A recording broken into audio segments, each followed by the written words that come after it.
இந்த உலகத்தில் பல நாடுகள் இருக்கு. பல நாடுகள் இருந்தாலும் இந்த கதையில் நம்ம பார்க்க போகிறது குறிப்பிட்ட ஒரு நாட்டில் ராஜாவுக்கு நடந்த ஒரு நிகழ்ச்சியை தான் இந்த வீடியோவில் பார்க்க போகிறோம். அது என்ன நிகழ்ச்சி, இந்த ராஜாவுக்கும் நமக்கும் ஒரு தொடர்பு இருக்குது. இந்த வீடியோ நீங்கள் பார்த்தீங்கன்னா அது என்ன தொடர்புன்றது உங்களுக்கு புரியும். வீடியோக்குள்ளே போகலாமா?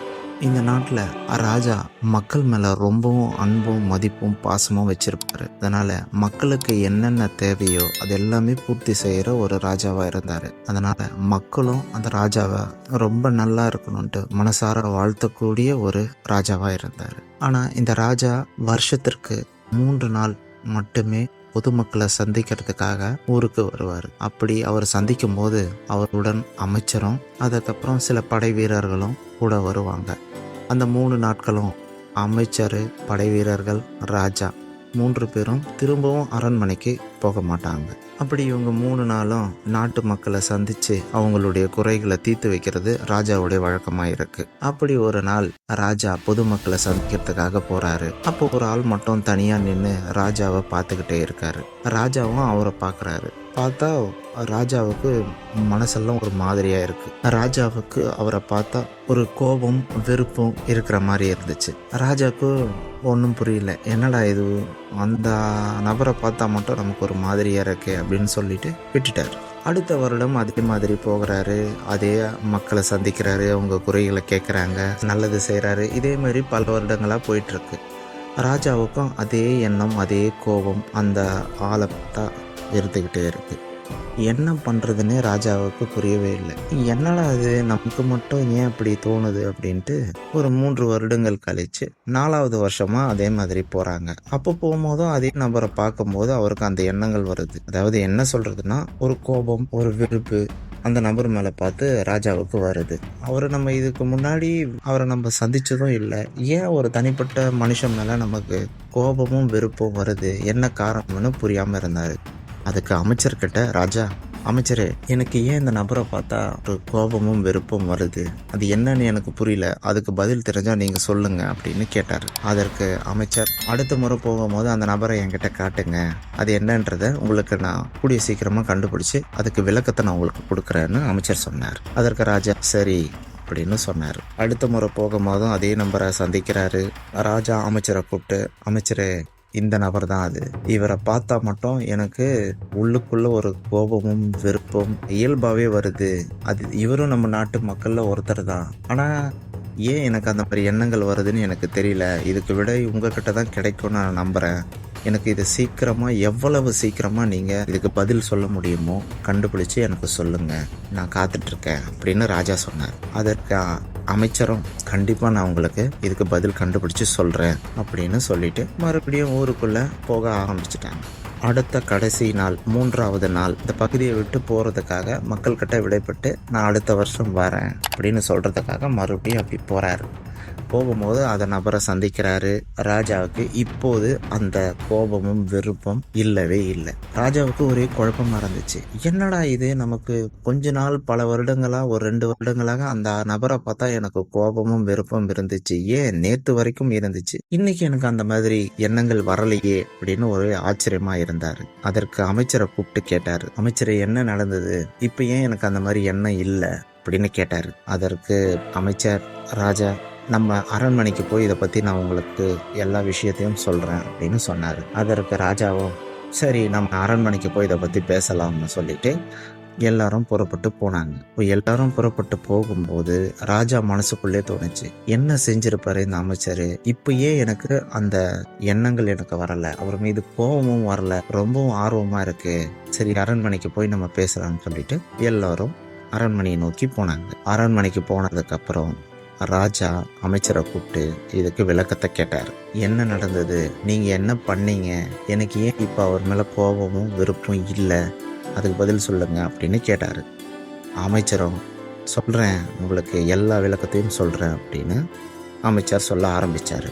ராஜா, நீங்கள் எங்ககிட்ட இவர் மேலே எனக்கு ஒரு கோபமும் வெறுப்பும் இருக்குன்னு நீங்கள் சொன்னீங்க, அந்த நபரும் என்கிட்ட காமிச்சிங்க, நானும் சில வீரர்களும் அவர் யாருன்னு விசாரிக்கிறதுக்காக நாங்கள் அங்கே போகும்போது தான் தெரிஞ்சது, அவர் ஒரு சந்தன வியாபாரம் பண்ணுறவர். சந்தன வியாபாரம்னா சந்தன கட்டைகளை எரிக்கக்கூடிய வியாபாரம்னு சொல்லலாம். அதாவது நம்ம நாட்டில் இருக்கிற மக்கள் உயிரிழந்தாங்கன்னா அவர்களை எரிக்கிறது வழக்கம்.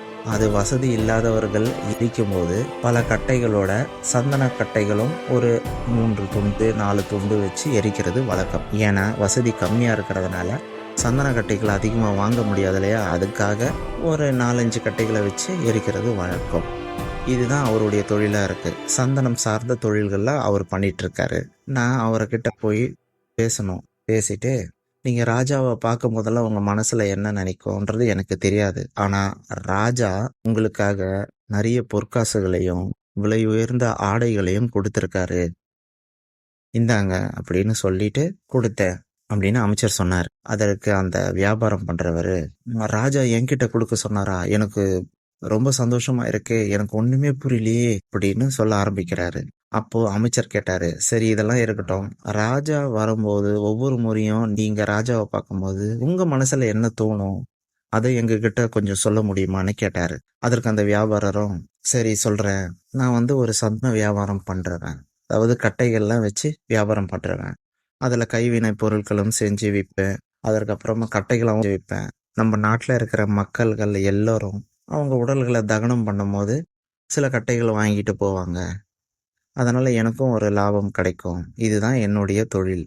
ஆனால் ராஜா வரும்போது நான் என்ன நினைப்பேன்னா, ஏழை மக்கள்கள் இறந்தாங்கன்னா அவங்களுடைய இறுதி சடங்குக்காக ஒரு சில கட்டைகளை வாங்குவாங்க. இதே ராஜா அவர் இறந்தாருன்னா எவ்வளோ கட்டைகள் நம்மக்கிட்ட இருந்து வாங்குவாங்க அப்படின்னு நினச்சேன். ஏன்னா ராஜா வசதி படைத்தவர், அவர் இறந்தாருன்னா நம்மக்கிட்ட இருக்கிற அத்தனை கட்டையும் வாங்குவாங்கல்ல. இவர் எப்போ இறப்பாரு, நம்மக்கிட்ட இருக்கிற கட்டைகள்லாம் எப்போ வாங்குவாங்க, எனக்கு நல்ல வியாபாரம் நடக்குமே அப்படின்ற ஒரு எண்ணம் எனக்குள்ள தோணும். இதுதான் அதற்கு காரணம் அப்படின்னு சொன்னார். இதை கேட்ட அமைச்சர், சரி பரவாயில்ல, இனிமே அது மாதிரி நீங்கள் எந்த எண்ணமும் வைக்க வேண்டாம், உங்களுக்கு ராஜா பொற்காசுகளையும் விலை உயர்ந்த ஆடைகளையும் கொடுத்துருக்காரு, இனி எந்த உதவி வேண்டுமானாலும் நீங்கள் எங்ககிட்ட சொல்லலாம், இல்லைன்னா அரண்மனைக்கே வரலாம் அப்படின்னு ராஜா சொல்ல சொன்னாரு அப்படின்னு சொல்லிட்டு அங்கிருந்து புறப்பட்டாங்க. இந்த நிகழ்ச்சியெல்லாம் நடந்ததை அமைச்சர் ராஜா கிட்ட சொன்னார். ஓ, இதற்கு அப்படிதான் விஷயமா அப்படின்னு ராஜா கேட்டாரு. சரி, அடுத்த முறை போலாம், உங்களுக்கு அந்த மாதிரி எண்ணம் இருக்கா அப்படின்றத நம்ம பார்க்கலாம் அப்படின்னு சொல்லிட்டு அடுத்த வருடங்கள் இதே மாதிரி படைகளை கூப்பிட்டு போறாங்க பொதுமக்களை சந்திக்கிறதுக்காக. போகும்போது அதே வியாபாரி ராஜாவை பார்க்கறாரு. ஆனா ராஜாவும் அவரையும் பார்க்கறாரு. மனசுக்குள்ள அவருக்கு அந்த கோபமும் விருப்பம் எதுவுமே இல்லாம இருந்தது. உடனே ராஜா அமைச்சரை பார்த்து, இப்ப எனக்கு அந்த மாதிரி எண்ணங்கள் இல்லைன்னு சொல்லி 2 பேரும் சிரிச்சுட்டு அங்கிருந்து புறப்பட்டு அரண்மனைக்கு போறாங்க. ஸோ இந்த கதையில சொல்ற வர்றது என்ன விஷயம் அப்படின்னா, நீங்க இந்த கதையை கேட்கிறவரா இருக்கலாம், இல்ல பாக்குறவங்களா இருக்கலாம். இந்த கதையில உங்களுக்குள்ளேயும் ஒரு தோணும், யாராவது ஒருத்தரை நம்ம அதிகமா உங்க இருக்கும் இடத்துல அதிகமா சந்திக்கிறவங்களா இருக்கலாம். அவங்கள பார்த்தா உங்களுக்கு கோபமும் விருப்பம் வர மாதிரி இருக்கலாம். இந்த மாதிரி சூழல்கள் என்னன்னா, எதிரில் இருக்கிறவருடைய மனதுல உங்களை பத்தி தப்பான நிகழ்வுகள் நினைப்பாங்க அப்படின்றது உங்க மனசுக்கு தெரியும். அதனுடைய பிரதிபலிப்பு தான் இந்த கதை. அதுக்காக எல்லாருமே உங்களுக்கு கோபமா இருந்தாங்கன்னா அவங்களையும் நீங்க தப்பா நினைப்பீங்க, அதுவும் காரணம்னு சொல்ல முடியாது. ஒரு சில காரணங்கள் இந்த கதைக்கும் உங்களுக்கும் பொருத்தமாகும். இந்த வீடியோ உங்களுக்கு பிடிச்சிருந்ததுன்னா லைக் பண்ணுங்க, ஷேர் பண்ணுங்க, சப்ஸ்கிரைப் பண்ணிக்கோங்க. இந்த மாதிரி இன்ட்ரெஸ்டிங்கான கதை உங்களுக்கு கிடைக்கும். அடுத்த வீடியோவில் சந்திக்கிறேன். பாய்.